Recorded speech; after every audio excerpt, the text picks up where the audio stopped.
Добрый вечер, уважаемые телезрители, и добрый вечер, уважаемые знатоки. Право сыграть в отборочных играх зимней серии получили 4 команды, которым удалось в этом сезоне одержать 2 победы над телезрителями. А кто сумеет одержать 3-ю победу, получит право сыграть в финале года. Счет значения не имеет. Господин Рудер, добрый вечер. Это хорошо? Вам играть через неделю. То есть, получается, сколько команд сумеет одержать победу, столько и сыграет в финале года. Господин Козлов, это хорошо? Да, это отлично. Ну, кто же виноват? Не надо было столько выигрывать. Ваша игра, Андрей, через 2 недели. Но я очень надеюсь, что наступает время телезрителей, и в финале года сыграет одна команда знатоков. Господин Белозеров, это было бы хорошо? Это интересный вопрос, господин ведущий. Как будет, так будет. Не хочу загадывать. Ну, готовьтесь, ваша игра последняя. А сегодня, 29 ноября, откроет отборочные игры команда, которая еще в мае самой первой получила путевку в зимнюю серию. Итак, против телезрителей сегодня играют инженер Юрий Филиппов, журналист Олег Овчинников, обладатели «Хрустальной совы» Анастасия Шутова и Владимир Степанов.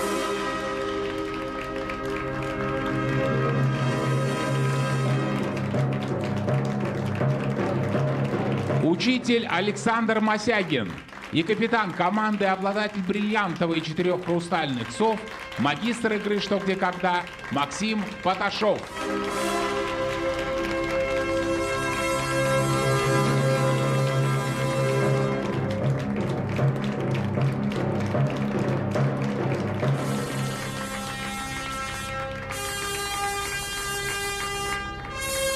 Против команды Максима Поташова сегодня играют Александр Андреев, Екатеринбург, Инна Рыбик, Островец, Андрей Жвакин, Киров, Милана Несимова, Москва, сектор Блиц, Юрий Сюганов, Санкт-Петербург, Алексей Иванов, Химки, Андрей Присяжнюк, Ростов-на-Дону, сектор Супер Блиц, Вячеслав Савицкий, Челябинск, Тигран Бабаян, Ереван, Андрей Переварюха, Астрахань, 13-й сектор. Зимние игры «Что, где, когда». Телезрители против знатоков. Игра до 6 очков, а пока счет у нас 0-0. Первый раунд.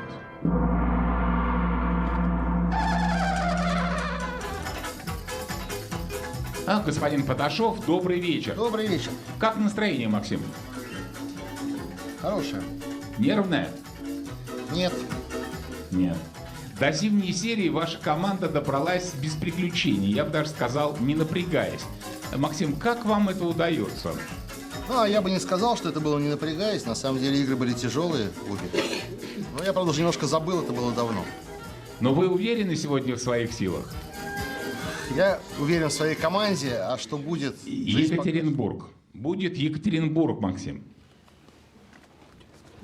И против вас играет кандидат экономических наук Александр Андреев из Екатеринбурга. Господин Мосягин. Да, господин ведущий. Добрый вечер. Здравствуйте. Скажите, вот вы в своей работе с учениками пользуетесь какими-то нестандартными подходами? Я стараюсь, чтобы это не было скучно. А какими, например? Это вот как просьба рассказать анекдот. Вы знаете, все есть в голове, но как только просят сказать, сразу же все теряется. Ну хорошо. Внимание, нестандартный подход.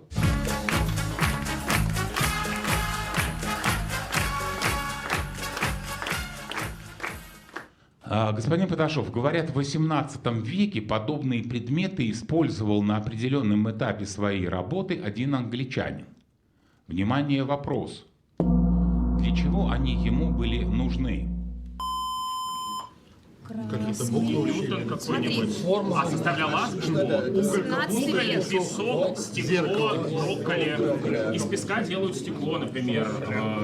что он мог делать? Вот известный англичанин 18 век, мы знаем его работы наверняка. Сент-глаз, краска. капуста. Слушайте, когда рисовал что-то, могло там стекло это дорогое? Чтение, письмо, счет. Нет, это просто какая-то работа. Да. Может быть, там по-разному эти звуки произносятся во всех Слушай, словах. может, Там он одна печатал буква, что-то, печать какая-нибудь рано? в 17 веке. В Смотри, 17 у тебя веке впитывает, рисовать. Ньютон какой-нибудь, там свет раскладывал как-нибудь. Зеленый, Желтый, черный. прозрачный, зеленый. Может, у нас бы составлял Они все букварь, очень и вот разной они фактуры. все... Посмотрите, есть стекло, есть песок, есть... Может быть, этим рисовать Ну можно. вот я и пытаюсь сказать. Как-то и... Для чего использовал? Если Ньютон Еще действительно с раз цветами, определенный этап. Ньютон Обозначал цвета, но Итак, не желтый. кто отвечает? Анастасия Шутова, попробуй что-нибудь сформулировать. Прошу, Анастасия, попробуйте что-то сформулировать. Спасибо. Мы на определенном этапе некий англичанин использовал все эти предметы, что они все очень разной фактуры. Есть... Анастасия, Да. не рассказывайте. Я лично да. принимал эти предметы. Что там лежит, я знаю. Прошу. Допустим, он их использовал, когда рисовал картины. А для чего? Вопрос. Для чего? Ну Для вот, чего они ему да. были нужны? Для того, чтобы на картине интересно изобразить разные фактуры. Поясните, пожалуйста. Ну вот, например, если взять брокколи, то она, наверное, очень интересно отпечатывается, если ее в краску погрузить. Уголь, соответственно, может тоже интересные отпечатки давать. И песок тоже дает, наверное, перемешанной с краской какую-то странную фактуру, которая тоже может необычным сделать картины. А теперь, внимание, правильный ответ. Анастасия, Да. вы сделали героический поступок, по-моему, на столе этого не было, но чуть-чуть вам не хватило, чуть-чуть вы не дожали. Он использовал разные подручные материалы, чтобы выложить на столе композицию, и делал макет будущей картины. Посмотрите на экран. Пейзажи английского художника Томаса Гейнсбора – плоды его фантазии. Художник не писал с натуры, но очень близко к правильному ответу. Все равно, Анастасия, я вас поздравляю. Счет 1-0 в пользу телезрителей. 100 тысяч рублей от Альфа-банка получит Александр Андреев из Екатеринбурга. Интересы телезрителей защищает вице-президент Альфа-банка Алексей Гиязов. Добрый вечер. Добрый вечер. Алексей, мы с вами не подвели итог прошлой игры. Что будет с выигрышами телезрителей?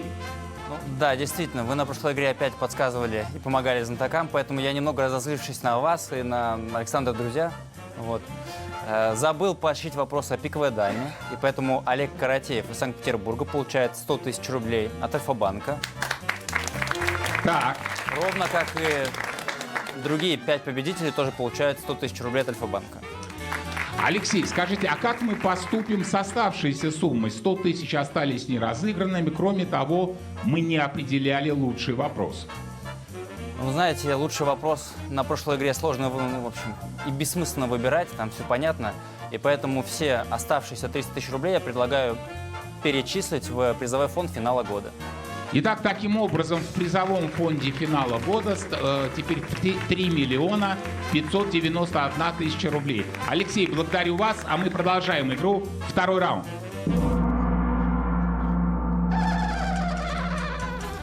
Госпожа Шутова, скажите, а какое впечатление оставила у вас игра в прошлую субботу? Честно говоря, в некоторые моменты это было очень трогательно, просто до слез. Мне было очень приятно увидеть вопросы, и вопросы минувших лет тоже. Анастасия, вы тренируете команду «Сибурь». А как проявили себя ваши подопечные? Мне кажется, они старались, они делали, что могли. Но вам не кажется, что им удалось развеять миф, что раньше знатоки были сильнее? Или я не прав?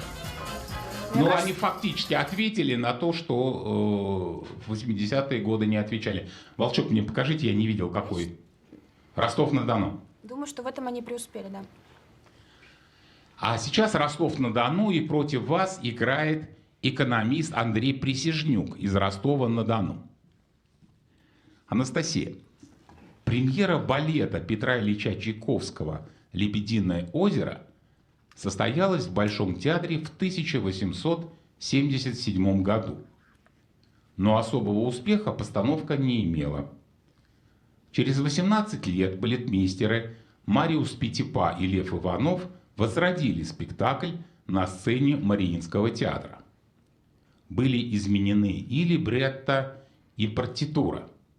А Лев Иванов нашел художественное решение, которое позволило отказаться от того, что до этого было непременным атрибутом «Лебединого озера». Внимание, вопрос. Что это за решение? Нет озера. Или белое, Знаете, черное. там Декорации, может быть. Они просто же впервые одна танцевала и одели, и одет. А что тогда атрибут? А там может не быть декораций вообще? Вот когда Там танцуют есть эти, декорации, да? там Или есть какие-то декорации. декорации, которые должны были крутиться. И... Смотри, решение. что это могло быть вообще? Какие-то До этого почему? пачки. Все неудачно получилось, они к тому ходили не так. 1795. не Ребят, так может быть, делали. освещение электрическое сделали, а не какой-то там А факела? атрибут спектакля какой был? спектакля? Необходимый. От Еще него раз про пачки отказались. Они скажу, на выходят всякий как-то. случай, что Там какие-то сделать занавеси карточки более длинные, нет? более Длиннее. глубокое Ну, это во знание. всех балетах, а именно «Лебединого озера» атрибут. А что там необычное? Черные костюмы, белые Черный, белый Кроме костюм. озера, что необычно? Мужские роли, женские роли. А там могло быть, собственно, озеро? Вот? Ну, в принципе, да, наверное. А решение надо назвать. Стекло на полу какое-то зеркальное. Расстелили на полу Что-то ткань расстелили, чтобы было, какую-то. изображало озеро. Или как-то занавес как-то нарисовали, так, чтобы это было как декорация. Итак, кто будет отвечать? Ну, видимо, мне придется. Прошу, Максим. Ну, предположим, что они обошлись в «Лебедином озере» без озера, с помощью какого-то там художественного решения, с помощью зеркал, вот сумели его изобразить. Ваш ответ понятен, а теперь, внимание, правильный ответ. Господин Белозеров, у вас есть какая-то версия? Ну, в целом мы тоже склонялись к этой версии, что, может быть, просто раньше было реально. Давайте не будем нарисовано. повторять. Нету. Господин Рудер, у вас есть? Ну, есть. Так, а у вас какая? Александра Золотова придумал. Давайте не передавайте Придумали меня. короткие пачки, чтобы было видно ноги. Так, может быть, господин Козлов, вам всем готовиться надо, а у вас есть версия? Нету. Господин Петашов, то есть, по сути, вам надо было предположить, что же было раньше атрибутом «Лебединого озера», да? Да. О чем мы сейчас даже не представляем. А главные герои, точнее, главные героини в балете – это кто? Адилия и Одетта. А еще лебеди, да? Лебеди, да. Лебеди. А как вы думаете, изначально лебеди были в каких костюмах? Что было на этих костюмах? Ну, лебедей прямо изображали, наверное. А у лебедей что есть? Крылья. Крылья. Балетмейстер Лев Иванов принял решение отказаться, посмотрите на экран, от крыльев, которые раньше были частью костюмов балерин. И придумал, смотрите, движения, без которых теперь нельзя представить «Лебединое озеро». Крыльями стали руки. Кстати, 20 ноября исполнилось 100 лет со дня рождения Майи Плисецкой. 2-0. 100 тысяч рублей от Альфа-банка получит Андрей Присяжнюк из Ростова-на-Дону. Интересы знатоков защищает директор департамента коммуникаций госкорпорации «Росатом» Андрей Тимонов. Добрый вечер. Добрый вечер. Андрей, нас ждут 4 отборочные игры. Давайте помечтаем, чего бы вам хотелось увидеть. Ну, знаете, господин ведущий, мы игру «Что, где, когда» любим не только за вопросы и ответы. Честно говоря, хотелось бы получить настоящую драму, но без трагедии. И второй момент, наверное, очень хотелось бы получить разные игры. Тут, слава богу, у нас все 4 команды, вышедшие в финальную серию, разные.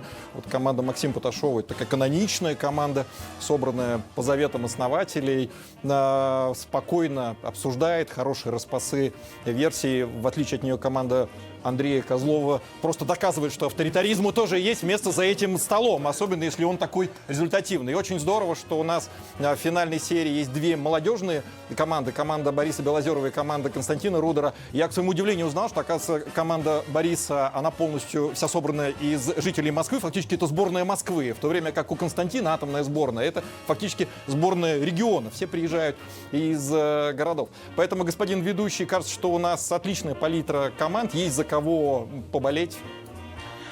Скажите, Андрей, а какой все-таки результат в этих играх вас бы устроил? Ну, сколько побед знатоков?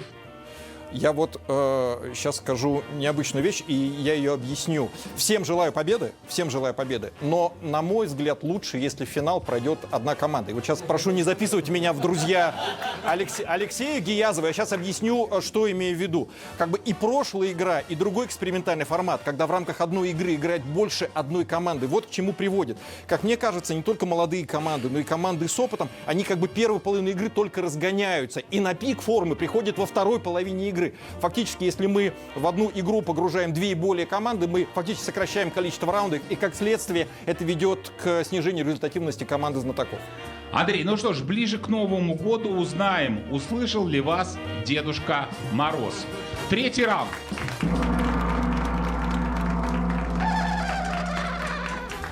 Господин Мосягин, Александр, вы знаете, размышляя о зимней серии, мне явился такой образ. Все команды хотят восседать на троне, то есть играть в финале года в одиночку. И никто не желает сидеть на одном диване с остальными. Александр, у вас схожие ощущения? Я бы очень хотел, чтобы в финале играла наша команда, а все остальное факультативно. Ну, мы пошли навстречу знатокам и специально решили отменить в зимней серии помощь клуба. Каждый играет самостоятельно. Киров. Против вас играет металлург Андрей Жвакин из Кирова. Посмотрите на экран. Перед вами Владислав Третьяк и канадский хоккеист Бобби Халл во время суперсерии СССР-Канада 1974 года. Незадолго до встреч с советскими хоккеистами Бобби Халл принял предложение поучаствовать в одной рекламной кампании. Внимание, вопрос. Что же он рекламировал? Бритвы. Что Что мы видим? какие-то покидалы. Он гладко выбрит. А должен был наоборот. Показать, как видите, Прическу рекламировал, шансонь какой-нибудь. То есть он играет без шлема, да? Без шлема они тогда все играли. Без шлема видно. Что он прячет перчатку без шлема? И что? Ну, средства для волос вряд ли, да? Бритвы какие-нибудь. Что еще может быть? Модные прически какие-нибудь. Клюшка мудряет. Что еще? Экипировка в основном у него вроде бы стандарт. Там 74, число 16. Смотри, Ребят, он руку хочет вытащить, он может в часы. Часы, Ребята, кстати, да, часы у он него могут быть, он руку вытаскивает. Он прячет. он показывает. Ну, наоборот, прячет, снимает. прячет. Перчатку, чтобы Ну, было неважно, главное, что он ее снимает. Хорошо. Что еще может быть? Кольца какие-нибудь. Вот что еще на руке может быть? Татуировка какая-нибудь. Он как надевает перчатку, снимает. Вот он как забил, и его сейчас покажет крупно. Ну далее. Итак, Анастасия Шутова снова попробуем. Анастасия Шутова. Предположим, что рекламировать он собирался часы, и он вот так снимает перчатку, а они там где-то у него, возможно, надеты. А вот Александр Мосягин что-то про прическу говорил. Это как бы вот вы не поняли, почему, да? Ну, не так много на фотографии, что видно. Давайте посмотрим на фотографию. Там, в принципе, есть 16 номер. Ну, не вообще все, но многие. Канадцы, да. Да, ну а вот для чего, что ему нужно было рекламировать, учитывая то, что он играл без шлема? Господин Мосягин. Ну, может быть, лак для волос, укладку какую-нибудь, что вот его прическа не меняется. Внимание, правильный ответ. Совершенно верно, в то время еще можно было играть без шлемов, а в моде были пышные мужские прически. А у Бобби Халла такой пышной прически не было. И хоккеист подписал контракт на рекламу. Посмотрите на экран. Накладные волосы. Париков. Париков. 3-0 в пользу телезрителей. 100 тысяч рублей от Альфа-банка получит Андрей Жвакин из Кирова.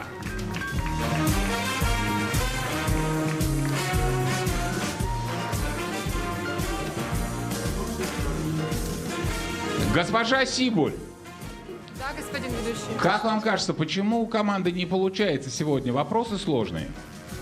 Мне кажется, все получается. Нужно уйти на рекламу, передохнуть и выиграть быстренько. Нет, госпожа Сибуль, на рекламу мы уходить не будем. А почему? Что получается тогда, я не пойму. Вы говорите, все получается. Такое иногда бывает. Я предвзята. Такое иногда бывает. В Звезды каком смысле вы предвзяты? Ну, у нас тоже такое бывает.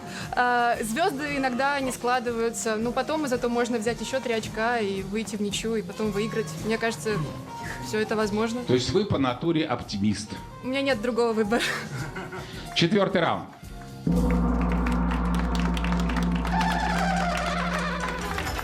Господин Филиппов, Юрий, в интервью перед этой игрой вы сказали, что не относите себя к звездам «Что, где, когда». Ну, действительно, вы человек крайне скромный, да? Ну, по-прежнему не отношу, да. Но относите к лучшей команде клуба. Конечно. То есть трон, получается, ваш. Давайте не будем о троне, если диван. Юрий, ну, представьте, каково другим командам. Как они воспрянут, если трон сегодня освободится? Я надеюсь, что команды не воспрянут. Вы не дадите им возможности. Ну, посмотрим. А сейчас Астрахань.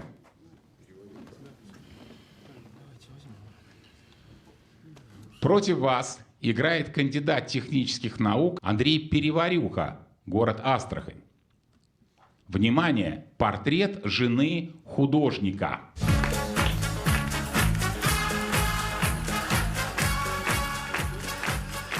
Господин Поташов, перед вами портрет Натальи Нордман. Написал его Илья Репин в 1900 году. Правую часть картины мы целиком от вас скрыли.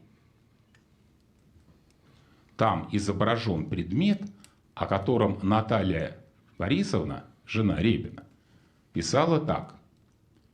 Он служил для нас яблоком раздора. Моя академичность столкнулась со свободным художественным вкусом. Внимание, вопрос. Что за яблоко раздора читы Репиных?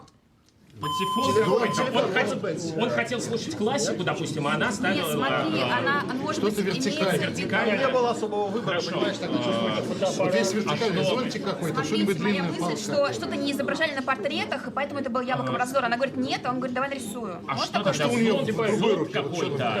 вот Ну что-то вертикальное. происходит. Удочка какая-то. Академичность? А велосипед это можно? Ребята, она может держать велосипед? Вот не писали тогда велосипедов, он такой довольно вертикальный. Академичность? Не знаю. каком-то на балконе, нет? То есть вот она считает, что этого не положено. Вот она с зонтом, она готовится гулять.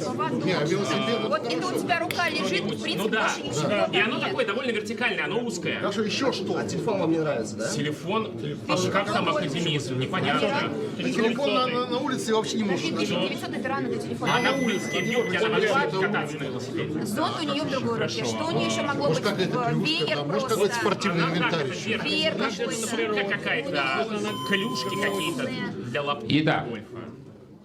кто будет отвечать? Кто? Александр? Мосягин. Александр Мосягин.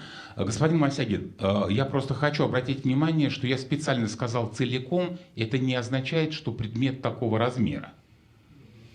Скрыли целиком, но это не значит, что это что-то узкое и длинное. Просто понятнее так, да? Итак, что за яблоко раздора? Академичность Натальи Нордман столкнулась со свободным художественным вкусом Ильи Репина. Давайте предположим, что это какой-то патефон. Вот они слушали разную музыку, она хотела слушать одну музыку, а он хотел слушать другую. Теперь, внимание, правильный ответ. Скажите, пожалуйста, я знаю, господин Подашов, что у вас в команде 2 робких человека. Это Владимир Степанов и Олег Овчинников. Кто из вас фотоаппарат все время говорил? Я слышал фотоаппарат, но не понимал, кто. Олег Овчинников, да? Олег, а почему? Ну, потому что фотоаппарат – это что-то такое очень статичное, но, может быть, приходит в противоречие с свободой художника. Оно фиксирует, что есть. Внимание, правильный ответ. Вы помните, что помогло Репину в работе над картиной «Торжественные заседания Госсовета»? Да? Фотоаппарат «Яблоком раздора в семье художника» стал, посмотрите на картину, фотоаппарат. Чемоданчик на картине – это и есть складная фотокамера. Вот как она выглядела. Наталья Нордман не только закончила курсы, ее фотоработы были отмечены медалями на различных выставках. Отсюда академичность. Поэтому она давала мужу советы, с которыми тот не соглашался. 4-0. 100 тысяч рублей получит Андрей Переварюха из Астрахани от Альфа-банка. Уважаемые телезрители, напоминаю вам, что вы можете прислать свои вопросы в 13 сектор по адресу 13.alfabank.ru.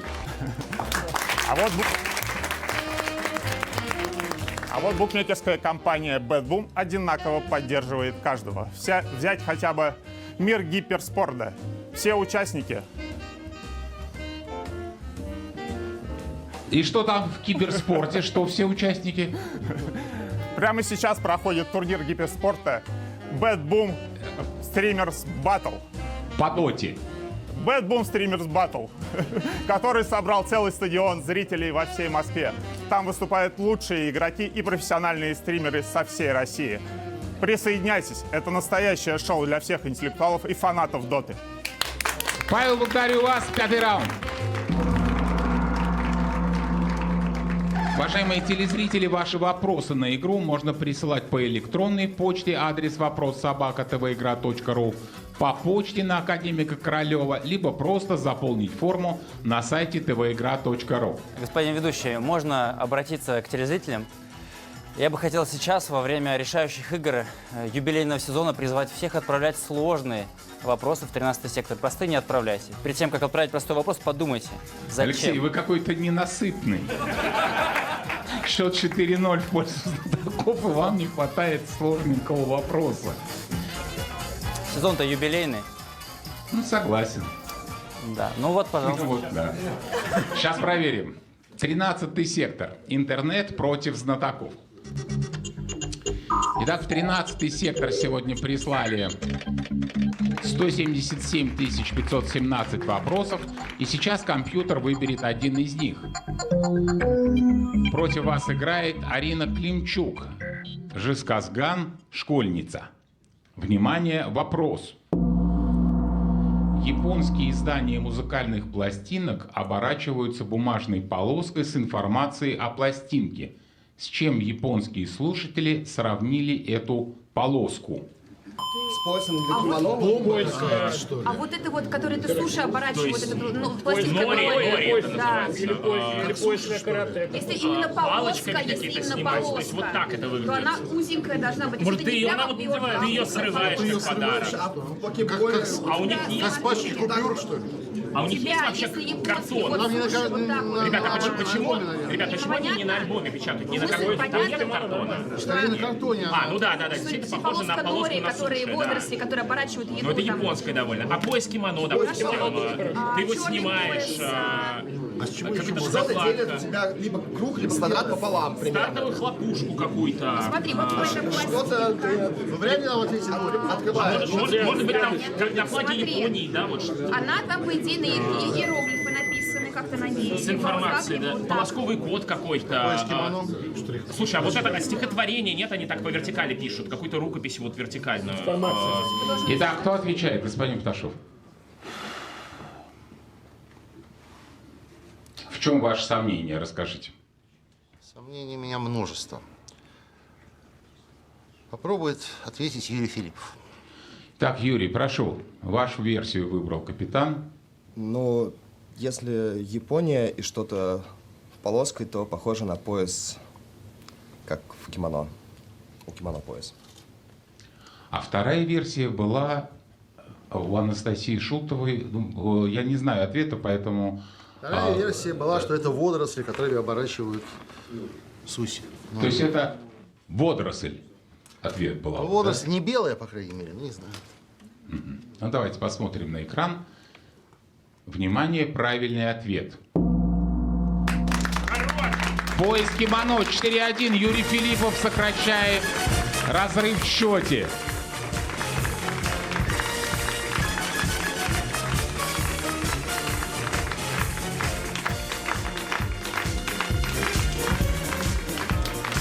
Уважаемые телезрители, лучший знаток этой игры получит от госкорпорации «Росатом» традиционный приз – хрустальный атом, а определит лучшего Андрей Тимонов. Андрей, сегодня вам предстоит вручить 250-й хрустальный атом в истории. Это очень солидное число. Я вас поздравляю с достижением этой отметки. Ну, знаете, господин ведущий, этот год у нас год больших юбилеев. 80 лет Великой Победе, 80 лет атомной промышленности России, 50 лет игре «Что, где, когда», 30 лет Первому каналу. Ну и вот тоже мы с нашей маленькой круглой цифрой, так сказать, встаем в ряд с этими большими юбилеями. Честно скажу, вот от себя, выбирать лучшего игрока по итогам каждой игры сложно, но здесь и я, и мои предшественники пользовались принципом Ефима Павловича Славского, легендарного министра среднего машиностроения, который говорил, что в атомной промышленности нужны не просто умные, а одержимые. Поэтому всегда приз или награда давалась не только самым результативным, но тем, кто в самую трудную минуту, как сейчас, например, Анастасия Шутова, просто вытаскивали команду и бились до конца. Андрей, благодарю вас. Продолжаем игру. 6-й раунд. Господин Овчинников, пока у вас хрустального атома нет, но ваш рекорд 7 побед в 8 играх еще держится. 87,5% побед – это не шутка. Да, госпожа Шутова? У вас всего лишь 55% побед. Так что, Олег, это здорово. Олег, я слышал, что после осенней серии вы с Анастасией решили перечитать «Мертвые души» Гоголя на перегонки. Кто пока впереди? Кто на 5-й странице, кто на 7-й? Я дошел до черновиков 2-го тома. Анастасия, а вы Волчок?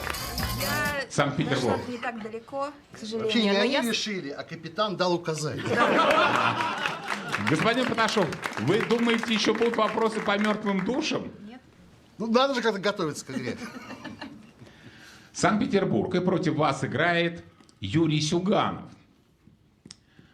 Господин Овчинников, в 1913 году российское почтовое ведомство выпустило серию марок. Внимание, вопрос. По какой причине некоторые почтовые работники отказывались принимать корреспонденцию с теми марками? Может, там были Романовы, и нельзя было ставить печать на... Ребята, может быть, там иконы были, они не хотели пропечатывать иконы. Ребята, что значит принимать корреспонденцию? Я приношу. Они могли как-то не узнавать? Цена какая-то. Нет, может быть, это марки, они не поняли, что это марки, они думали, что это фальшивые. Ну вот, я не видел раньше таких марок, я ее не приму. Кроме... Слушай, это с любыми новыми марками Ну да. может быть такое, да? А это не могли быть картины какие-то, вот там, допустим, черный квадрат там. Какие-нибудь передвижники, они их не принимали. Это очень сложно. Смотри, либо религиозная причина, либо то, что это правящая чиновная, правящая. Скорее всего. Кресты какие-то. Религиозная не Вот очень понятно. я принимаю письмо, что я с ним делаю? Я его пропечатываю, там дальше что? Я его отправляю. Штемпель на лице. Нам скажут, что некоторые. Ну какие некоторые отказываются? 13-й год, что ты там, Романов? Перед войной, но никто не знал, что война будет. Ну, знали. Итак, ваше решение. Кто отвечает? Олег Овчинников. Олег Овчинников, прошу вас. Ну, в 1913 году, как мы знаем, из крупных юбилеев праздновалось 300-летие Дома Романовых. И выпустить серию марок по этому поводу было, конечно, логично. И поскольку каждая марка должна гаситься штемпелем, вот если этот штемпель ставился на, допустим, лицо государя, то, возможно, это смутило бы очень многих почтовых работников. А теперь, внимание, правильный ответ. На почте марки обычно гасят ставят на них штемпель специальным почтовым молотком. А по маркам этой серии посмотрите на экран. Далеко не каждый решался ударить, ведь это представители династии Романовых. 4-2.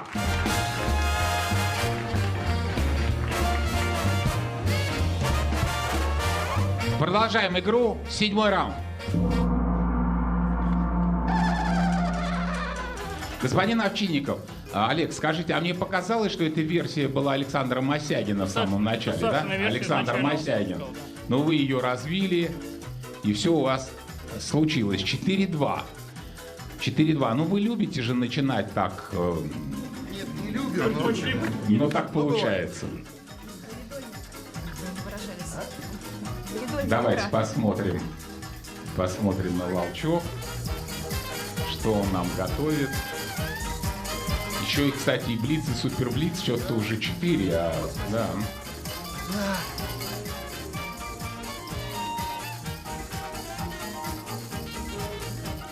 Островец. Против вас играет журналист, Нина Рыбик. Город Островец, Гродненская область. Телезрительница сама написала сценарий, и у нее получился, по сути, мини-фильм.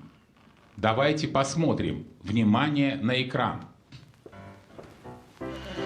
Как известно, в Западной Беларуси массовая коллективизация началась после окончания войны. В руководстве новосозданных колхозов были председатель да более-менее грамотный бухгалтер. Рабочими инструментами бухгалтера в то время были гроссбух, в который заносились все цифры, карандаш, ручка с пером и чернильница. А еще на столе и возле него у многих бухгалтеров лежали доска и рубанок. Внимание, вопрос. Зачем бухгалтеру в послевоенном колхозе для работы необходимы были плотницкие инструменты? Короче, на доске можно засечки делать, а потом это стирается. Ребят, а счетов у него не было. А вот не было бумаги, это был черновик. Ребят, бумага не было, бумага в отлично, дефиците. да, черновиков не было. Потом стирал рубанку. Хорошо. Еще давай. Ребят, послевоенные инвалиды могли бы... Стружки могли быть нужны для чего-то. Промакивать, это как песком Ну, промакивать. это тебе не нужно доска, тебе стружки нужны. А там могли быть инвалиды большое У количество тебя после здесь стружки, ты войны? зачем тебе доска в банку? А если стирать Ребят, а почему вы сказали, что сценарий сама сделала? Сама сделала сценарий, вышел мини-фильм. Ну, видите, там еще карандаш был, теоретически он мог карандаш. Все равно тебя только гроссбух, ты из него не сотрешь только раз, из черновики нужны. У тебя один, тебе сказали, Это документ. Ребят, а у него счетов не было вообще. Зарубки ставятся, потом А как использовать бумагу вместо счета? Непонятно. Засечки ты ставишь, а потом стираешь. Да не засечки, он прям вот писал и что сказали, что доска рубанок. Зачем доска и рубанок? Больше ничего там. Да. Так, пора отвечать. Так, ну, наверное, я буду отвечать тут, видимо. Формулировка важна. Смотрите, значит, идея у нас такая, что гроссбух – это документ, туда, что попало, не записывают. Пищи и бумаги, скорее всего, особо у него не было. Поэтому он записывал что-то на дереве, может быть, карандашом, а потом застругивал, соответственно, у него снова получалась площадь для новых записей. То есть какие-то подсчеты там делал, да. А теперь, внимание, правильный ответ. Господин Гиязов. Да. Вам понравилось, как телезрительница сняла вопрос? Прекрасно. Очень художественно, да. Давайте теперь посмотрим, каким получился ответ. Внимание на экран. Как известно, бумага в послевоенное время была в дефиците, и доску счетовод использовал как черновик. Делал на ней вычисления, и только когда убеждался, что все посчитано правильно, заносил цифры в свой кроссбух. А рубанок служил своеобразным ластиком. Прошелся им по доске, и снова можно писать. Так экономили бумагу. Рубанок был ластиком. 4-3. И опять Александру Мосягину не дают отвечать. Не дают, Александра, вас зажимают по полной программе. Господин ведущий, играет команда, выигрывает команда, проигрывает команда. Я Да я шучу, я вас взбодрить немножко. 8-й раунд.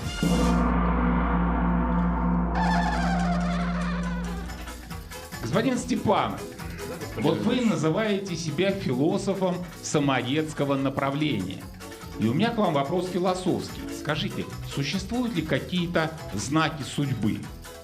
Нет. У вас не было сегодня никаких знаков, которые говорили о том, что произойдет в конце игры? Вот предчувствия какие-то? Нет? Никогда не бывает знаков того, что произойдет в конце игры. Тогда поясните мне, Владимир, в истории «Что, где, когда» было 4 игры 29 ноября.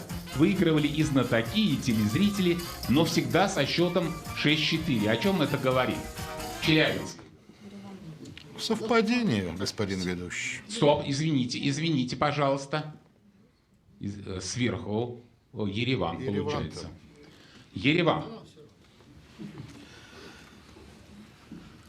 Итак, против вас играет экономист Сигран Бабаян из Еревана. Господин Паташов, каждый раз из небытия возникала новая геометрическая фигура. Это напоминало звездное небо, на котором несколько точек находятся в движении. Следы появлялись, а потом вновь исчезали. Тихие шорохи извещали о возникновении новых фигур. Внимание, вопрос. О чем это сказал писатель Генрих Бёль?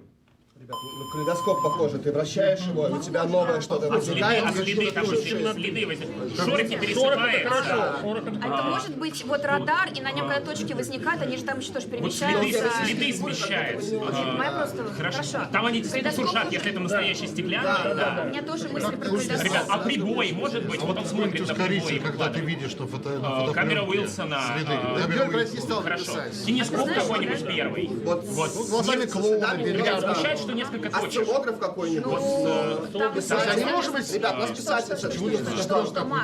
Это самое, шары на бильярдном столе. Нет, просто у меня есть книга. Шорох не тихий, там громкий удар. У тебя что-то пересыпает, тихо шуршит. Песочные часы, ребят, песок какой-то хочется, прибой какой-нибудь. Пески у тебя не будет геометрических фигур. Снег идет, лавина, какие-то... У тебя поворот новой фигуры, поворот новой фигуры. А там был поворот? Гирлянды какие-нибудь. Вот огоньки какие-то, машины едут, допустим. Итак, Максим, сейчас очень важно, конечно. Ответит Юрий Филиппов. Юрий Филиппов. И все, да? Ну ладно. Тогда буду отвечать, что если геометрические фигуры и шорох, то похоже на калейдоскоп. Юрий, ну вам не кажется, что калейдоскоп для юбилейных игр зимней серии как-то странновато, как-то прямолинейно, и хорошо бы в блиц-турнире в такие вопросы играть с ответом калейдоскоп. Господин Паташов, а вы к себе не прислушались. Господин Белозеров, а у вас есть версия? Другой нет, прибой вроде симпатичный, господин ведущий. Ни у кого нет. А вот у Максима Паташова есть, но робкая такая. Вы сказали, может быть, шар на бильярде? Ну там не тихий шорох. Нет, тихий шорох извещал о возникновении новых фигур. Имеется в виду шорох, когда докатывается шар. Вот этот вот шорох. Это речь шла о бильярде. Возникала новая геометрическая фигура. Жалко, Максим, именно у вас версия была. 5-3. 5-3 в пользу телезрителей. 100 тысяч рублей от Альфа-банка получит Тигран Бабаян из Еревана.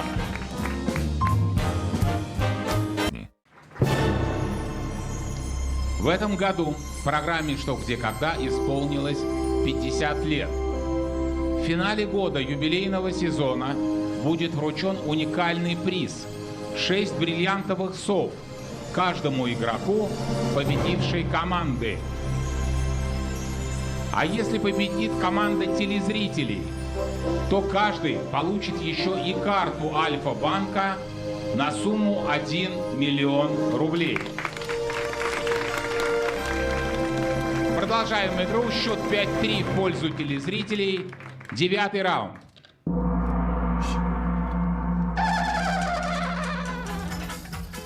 Конечно, юбилейный сезон запомнится надолго. И это будут совершенно разные сезоны, господин Паташов. Если команда Паташова выйдет в финал года, и если не выйдет, вам необходимо ответить на 3 вопроса подряд.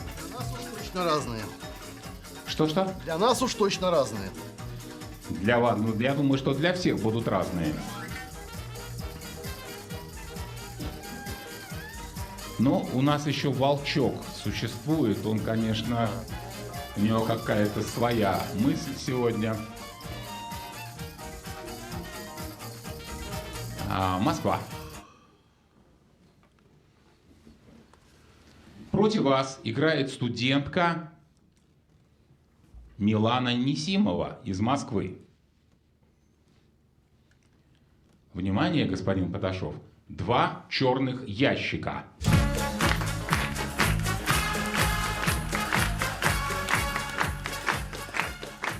Вопреки существующему представлению об этой паре, химические исследования показали, что сейчас находится в маленьком черном ящике, по одному показателю все-таки превосходит то, что находится в большом. Внимание, вопрос, господин Паташов. Вы знаете ответ на этот вопрос? Знаю. Что в каждом из ящиков? Только спокойно. Я очень спокойно. Уверены. Прошу. Я уверен, да. Досрочный ответ. Значит, в одном из ящиков хрен, и он слаще, чем редька. А теперь, внимание, правильный ответ. У нее этот показатель не выше 7%, а у него достигает 16%. В маленьком черном ящике хрен, который все-таки слаще редьки. В большом черном ящике редька. Получается, хрен редьки слаще. 5-4. 5-4 в пользу телезрителей пока. И мы начинаем 10-й раунд. Господин Паташов, только я вот честное слово, только я собирался с вами поговорить о том, что вы сегодня без дополнительной минуты обходитесь, и вы мне не дали. Теперь она у вас есть. Есть же стиль какой-то командный, господин ведущий. Да. И теперь, чтобы сохранить ваш стиль, вам еще ее надо не использовать.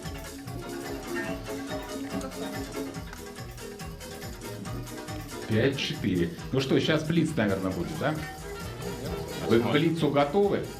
Да, нам выбирать не приходится. Минуту можно использовать, как вы понимаете, на один из вопросов блица. Итак, блиц. 3 вопроса, по 20 секунд обсуждения на каждый. И чтобы заработать очко, вы должны ответить на 3 вопроса подряд. Внимание, вопрос первый. Шли травинки по тропинке. По тропинке шли хвоинки. Шли опавшие иголки от сосны и дальней елки. Щепки шли, ползли листочки, мха оленьего кусочки. Василий Джоев из города Домодедово спрашивает, куда все они шли? Муравейник. Это на ежика похоже. Да, я понимаю.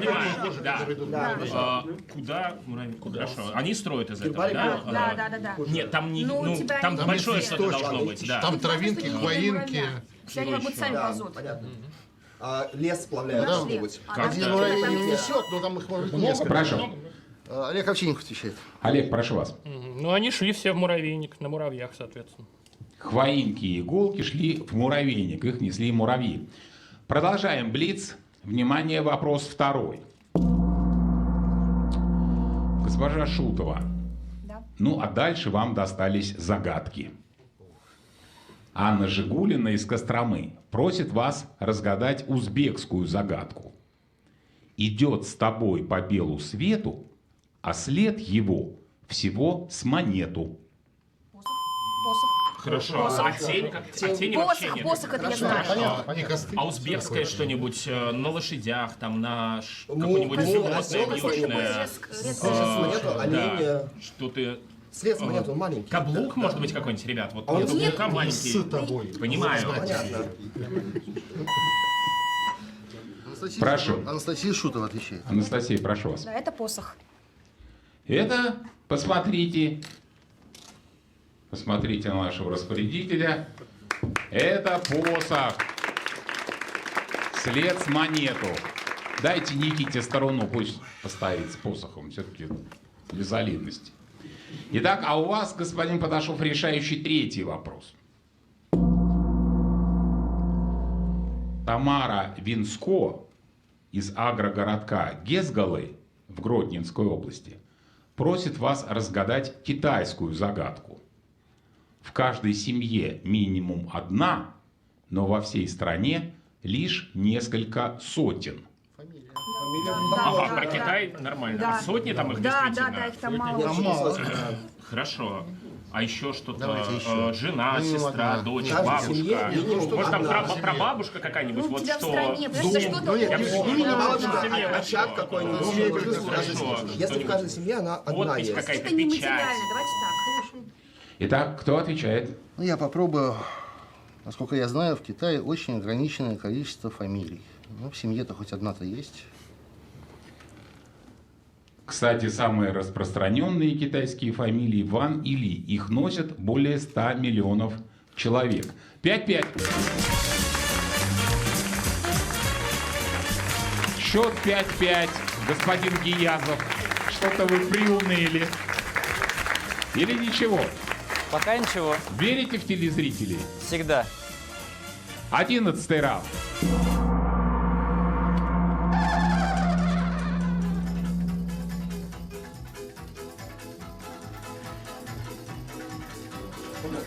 Не буду вам мешать. Поговорите между собой.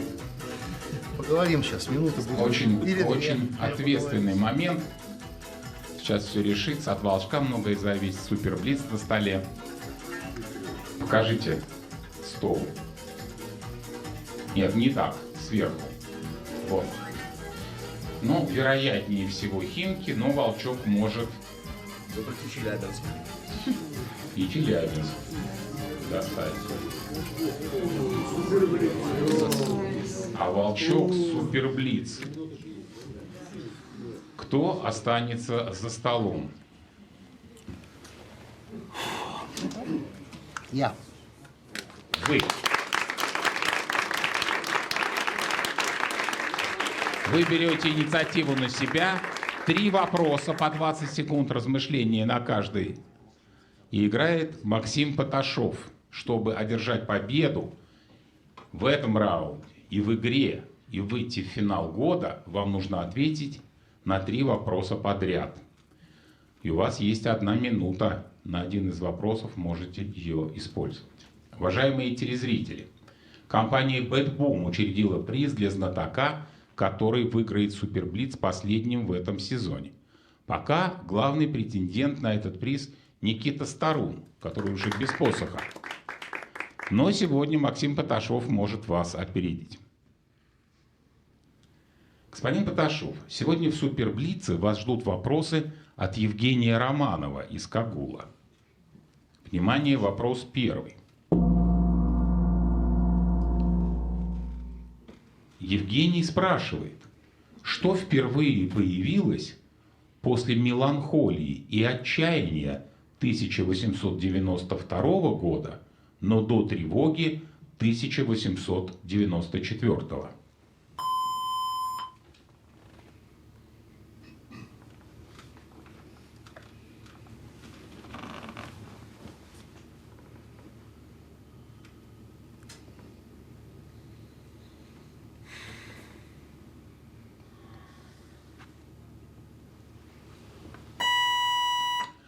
Прошу, Максим. Никаких идей, давайте еще минуту. Итак, дополнительные минуты. Итак, Евгений спрашивает, что впервые появилось после меланхолии и отчаяния 1892 года, но до тревоги 1894.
Итак, прошу, Максим. Какое-то должно быть очень известное произведение. Даже непонятно в каком жанре. Ну, пусть будет, не знаю, «Чайка» Чехова. А теперь, внимание, правильный ответ. Господин Степанов, вы так вздыхаете, вы знаете, да? Я думаю, что это крик Мунка. Господин Паташов, ну, конечно, в одном ряду меланхолия, отчаяние, тревога. Крик, да. А между ними появился, посмотрите, сейчас вам вынесут, картина «Крик» Эдварда Мунка. Очень жалко. Очень жалко. На счет становится 6-5 в пользу телезрителей.